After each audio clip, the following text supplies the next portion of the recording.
ನಮಸ್ಕಾರ. ರಿವ್ಯೂ ಚಾನಲ್ಗೆ ಸ್ವಾಗತ. ನಾನು ಸೌಖ್ಯ ಗಾಬ್ಕರ್. ಸರ್ಕಾರಕ್ಕೆ ಆರ್ಥಿಕವಾಗಿ ಮತ್ತೊಂದು ಮಹಾ ಹೊಡೆತ. ಮೊದಲೇ ಗ್ಯಾರಂಟಿ ಎಫೆಕ್ಟ್ ಏನಾಗಿದೆ ನೋಡ್ತಾ ಇದ್ದೀವಿ. ಸಚಿವರುಗಳ ಬಾಯಲ್ಲೇ ಅದು ಹೊರಗಡೆ ಬರ್ತಾ ಇದೆ. ಗ್ಯಾರಂಟಿ ಇನ್ನು ಮುಂದೆ ಎಲ್ರಿಗೂ ಕೊಡೋದಕ್ಕೆ ಕಷ್ಟ, ಹೈಕಮಾಂಡೇ ಇದನ್ನ ಪರಿಗಣಿಸಿ ನಿರ್ಧಾರ ಮಾಡಬೇಕು ಅಂತ ಮಿನಿಸ್ಟರ್ಗಳು ಹೇಳೋದು. ಡ್ಯಾಮೇಜ್ ಕಂಟ್ರೋಲ್ ಮಾಡೋದಕ್ಕೆ ನಿಲ್ಸಲ್ಲ, ಚೇಂಜಸ್ ಇಲ್ಲ ಅಂತ CM ಹೇಳೋದು. ಸೊ ಏನಾಗ್ತಿದೆ ಅನ್ನೋದು ಜನಕ್ಕೆ ಅರ್ಥ ಆಗ್ತಿದೆ, ಎಷ್ಟು ದೊಡ್ಡ ಹೊರೆ ಆಗಿದೆ ಅನ್ನೋದು. ಈಗೆಲ್ಲ ಬಹಳ ದಿನಗಳ ಹಿಂದೆಯೇ ಬಸವರಾಜ ರಾಯರೆಡ್ಡಿ ಅವರು ಕ್ಲಿಯರ್ ಆಗಿ ಹೇಳಿಬಿಟ್ಟಿದ್ರು, ಈ ಗ್ಯಾರಂಟಿಯಿಂದ ಬೇರೆ ಏನ್ ಕೆಲಸನೂ ಆಗ್ತಿಲ್ಲ ಅಂತ. ಈಗ ನೋಡಿ, ಇದ್ರ ಜೊತೆಗೆ ಮತ್ತೊಂದು ಮಹಾ ಹೊಡೆತ. ಇದು ಸರ್ಕಾರಕ್ಕೆ ಉಸಿರುಗಟ್ಟಿಸುವಂತಹ ಬೆಳವಣಿಗೆ. ಇದು ಮುಂದುವರೆದಿದ್ದೇ ಹೋದಾದ್ರೆ ಅತಿ ದೊಡ್ಡ ಸಂಕಷ್ಟ ಎದುರಾಗೋದ್ರಲ್ಲಿ ಡೌಟೇ ಇಲ್ಲ ಅಂತ ಎಕ್ಸ್ಪರ್ಟ್ಸೇ ಹೇಳ್ತಿರೋದು. ಮಾಹಿತಿ ಮುಂದೆ ಇಡ್ತಾ ಇದೀವಿ. ಮಿಸ್ ಮಾಡ್ತಾರೆ ನಮ್ಮ ಚಾನಲ್ನ ಸಬ್ಸ್ಕ್ರೈಬ್ ಮಾಡಿ, ನಿಮ್ಮ ಅಭಿಪ್ರಾಯ ಕಮೆಂಟ್ ಮಾಡಿ ತಿಳಿಸಿ.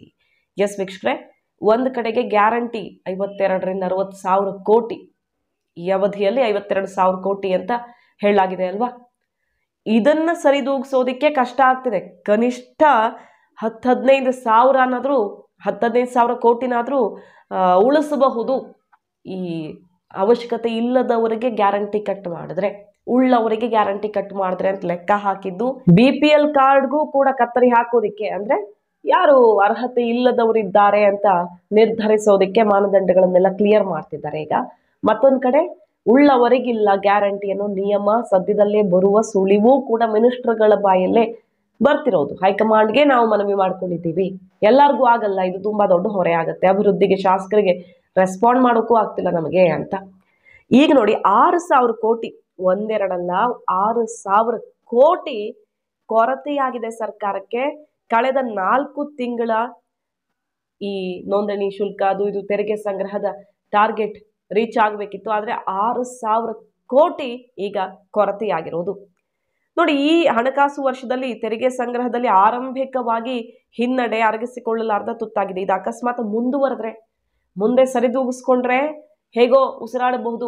ಈ ಆರಂಭಿಕ ಟ್ರೆಂಡ್ ಹೀಗೆ ಮುಂದುವರ್ಕೊಂಡು ಹೋದ್ರೆ ಸಂಪನ್ಮೂಲ ಸಂಗ್ರಹ ಖೋತ ಆಗಿ ಆರ್ಥಿಕ ಹೊರೆ ಊಹೆ ಮಾಡ್ಕೊಳ್ಳೋಕ್ಕೂ ಸಾಧ್ಯವಿಲ್ಲ ಅಂತ ಎಕ್ಸ್ಪರ್ಟ್ಸ್ ಹೇಳ್ತಿದ್ದಾರೆ. ಯಾಕಂದ್ರೆ ಆರಂಭಿಕವಾಗಿ 6,000 ಕೋಟಿ ನಷ್ಟವಾಗಿರೋದು. ಎಲ್ಲ ಮೂಲಗಳಿಂದ ಸರಾಸರಿ ಗರಿಷ್ಠ ಆದಾಯದ ಸಂಗ್ರಹ ಏನಾಗಬೇಕಿತ್ತು ಅದಾಗಿಲ್ಲ. ವಾಣಿಜ್ಯ, ಅಬಕಾರಿ, ಮುದ್ರಾಂಕ, ನೋಂದಣಿ ಶುಲ್ಕ, ಇದೆಲ್ಲದರಿಂದ 4 ತಿಂಗಳ ಸರಾಸರಿ ಆದಾಯಕ್ಕೆ ಏನು ಬರಬೇಕಿತ್ತು ಅದರಲ್ಲಿ 6,000 ಕೋಟಿ ಕೊರತೆಯಾಗಿದೆ. ನೋಡಿ, 4 ತಿಂಗಳ ಗುರಿ ಇದ್ದಿದ್ದು 58,175 ಕೋಟಿ ಸಂಗ್ರಹ ಆಗಬೇಕು ಅಂತ. ಆಗಿರೋದೆಷ್ಟು? 52,431 ಕೋಟಿ. ಸೊ ಹತ್ತತ್ರ 6,000 ಕೋಟಿ ಕೊರತೆಯಾಗಿದೆ ಸಂಗ್ರಹದಲ್ಲಿ ಆರಂಭಿಕವಾಗಿ. ಇನ್ನು ವಾಣಿಜ್ಯ, ಅಬಕಾರಿ, ಮುದ್ರಾಂಕ ಪ್ರತ್ಯೇಕವಾಗಿ ಯಾವ್ಯಾವ್ದು ಎಷ್ಟೆಷ್ಟು ಆಗಿದೆ, ಯಾವ್ಯಾವ ತಿಂಗಳಲ್ಲಿ ಅನ್ನೋ ಡೀಟೇಲ್ಸ್ ಅನ್ನ ಕೂಡ ನಿಮ್ಮ ಮುಂದೆ ಇಟ್ಟಿದ್ದೀವಿ. ಒಂದು ಪಾಸಿಟಿವ್ ಅಂದ್ರೆ, ಈ ಪೆಟ್ರೋಲ್ ಡೀಸೆಲ್ ಬೆಲೆ ಏರಿಸಿದ್ರಲ್ಲ, ಆಕ್ರೋಶ ವ್ಯಕ್ತವಾಯ್ತು. ಯಾಕಿಷ್ಟು ಜಾಸ್ತಿ ಮಾಡ್ತಿದ್ದಾರೆ, ಗ್ಯಾರಂಟಿ ಹೊರೆನಾ ಅಂತ. ಈ ತೈಲ ದರ ಏರಿಕೆಯಿಂದ ನಿಜಕ್ಕೂ ಸರ್ಕಾರಕ್ಕೆ ಇರೋದ್ರಲ್ಲಿ ಲಾಭ ಆಗಿದೆ. ಬೇರೆ ಕಡೆ ನಷ್ಟ ಆಗಿ 6,000 ಕೋಟಿ ಕೊರತೆ ಆಗಿದ್ರು, ಈ ಸೆಕ್ಷನ್ ನಲ್ಲಿ ಲಾಭ ಆಗಿದೆ. ತಲಾ ₹3 ಜೂನ್ 15ರಂದು ಏರಿಕೆ ಮಾಡಿದ್ರಲ್ಲ, ಬರ್ತಾ ಇದ್ದ ಹಾಗೆ ಆಕ್ರೋಶ ವ್ಯಕ್ತವಾಯ್ತು. ಅದ್ ನೋಡಿ ಎಷ್ಟು ಒಳ್ಳೆ ಆದಾಯ ಬಂದಿದೆ ಅಂದ್ರೆ, ಜೂನ್ ನಲ್ಲಿ 1,885 ಕೋಟಿ ರೂಪಾಯಿ, ಜುಲೈಯಲ್ಲಿ 1,893 ಕೋಟಿ ರೂಪಾಯಿ ದಾಖಲೆ ಬರೆದಿದೆ. ತೈಲ ದರ ಏರಿಕೆಯಿಂದಾಗಿ ಪ್ರಸಕ್ತ ಸಾಲಲ್ಲಿ ಸುಮಾರು 3,000 ಕೋಟಿ ರೂಪಾಯಿ ಹೆಚ್ಚುವರಿ ಆದಾಯವನ್ನು ನಿರೀಕ್ಷೆ ಮಾಡಿರೋದು. ಸೊ ಈ ದರ ಏರಿಕೆಯಿಂದ ಏನಾಗುತ್ತೆ, ಯಾಕೆ ನಮ್ಮ ಮೇಲೆ ಹೊರೆ ಬಿತ್ತು ಅಂದ್ರೆ ಇಲ್ಲಿ ಕ್ಲಿಯರ್ ಪಿಕ್ಚರ್ ಸಿಗ್ತಾ ಇದೆ. ಆದ್ರೆ ಏನೇ ಸರ್ಕಸ್ ಮಾಡಿದ್ರು, ಆದಾಯದ ಮೂಲಗಳನ್ನ ಹೊಂದಿಸ್ಕೊಳ್ಳೋಕೆ ವಿವಿಧ ಬಗೆಯ ದಾರಿಗಳನ್ನ ಕಂಡುಕೊಂಡ್ರೂ ಕೂಡ 6,000 ಕೋಟಿ ಕೊರತೆ ಆಗಿರೋದು ಈಗ ಗ್ಯಾರಂಟಿ ಹೊಡೆತದ ಜೊತೆಗೆ ಮತ್ತೊಂದು ಮಹಾಘಾತ ಸರ್ಕಾರಕ್ಕೆ.